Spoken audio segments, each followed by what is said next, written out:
A liberated Palestine means a liberated Middle East. A liberated Middle East means capitalism in the core really faces a crisis, and they will not let that happen. It's funny, like I'm always asked to talk about ecology, when really what I want to talk about is capitalist imperialism. And the two are just are a piece of the same problem, right? The ecological crisis is ultimately playing out along colonial lines, right? We know that it is the countries of the imperial core that are overwhelmingly responsible, and specifically their ruling classes, who control the means of production and energy systems and investment, et cetera, are overwhelmingly responsible for the excess emissions that are driving climate breakdown, right? We know that's a fact. We also know it's a fact that the global south suffers the overwhelming majority of the impacts of climate breakdown, right? The people who have contributed literally nothing to the crisis whatsoever, not contributed a small amount, contributed nothing, right?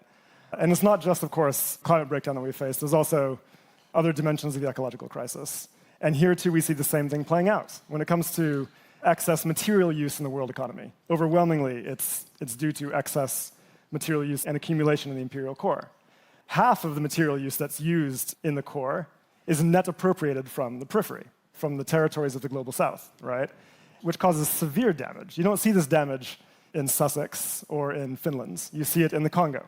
You see it in Indonesia, right? You see it in Bolivia, in the frontiers of extraction. The core benefits and everyone else suffers.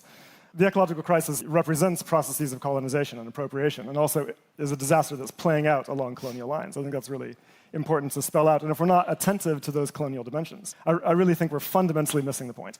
We're fundamentally missing the point.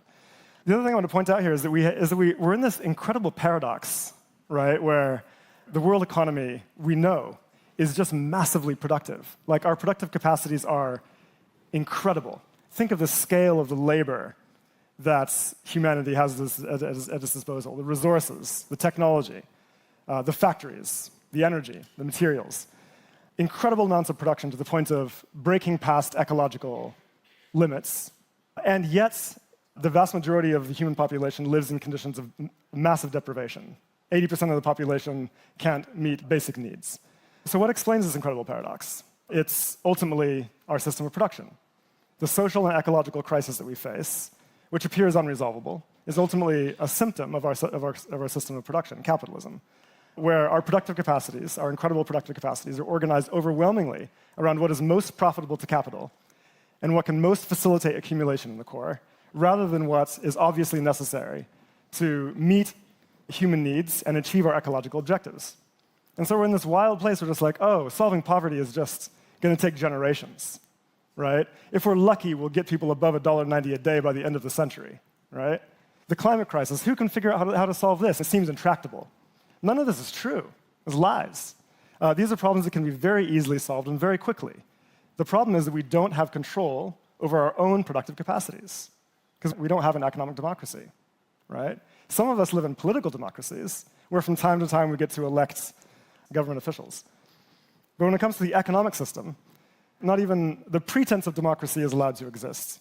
And that is ultimately the contradiction we face, I think, right? This is a crisis that at its root is about capitalism and can only be resolved by overcoming that fact.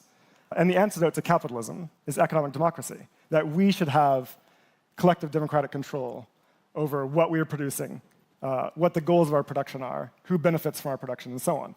And when we do, we can solve these problems quickly, right? We know exactly what to do. The problem is we don't have the power. And so I think that in the face of this crisis, we have to have clarity about what has to be achieved, and we have to start building the movements that are capable of achieving that. For the South, there's another element I think we have to pay attention to, which is that they need economic sovereignty, right? They need economic liberation at a national level first. The global North is overwhelmingly responsible for the crisis, but the global South, we know, also needs to engage in ecological planning, energy transition, et cetera, et cetera. How does anyone expect them to do that when they do not have sovereign control over their own resources, their own labor, their own lands, their own energy, right? Under the thumb of structural adjustment programs that prevent them from using progressive industrial policy, prevent them from using progressive fiscal policy, prevent them from using progressive monetary policy, basic tools that we know can allow them to achieve developments and ecological transition, they are effectively denied from using. What is the solution to that for the South? Is struggles for economic liberation, right? Now, I think we have to be cognizant of the fact that a struggle for economic liberation in the South is fundamentally antithetical to the capitalist world economy. because accumulation in the core depends utterly on the cheapening of labor and resources in the global south. It depends utterly on that and has for the past 500 years.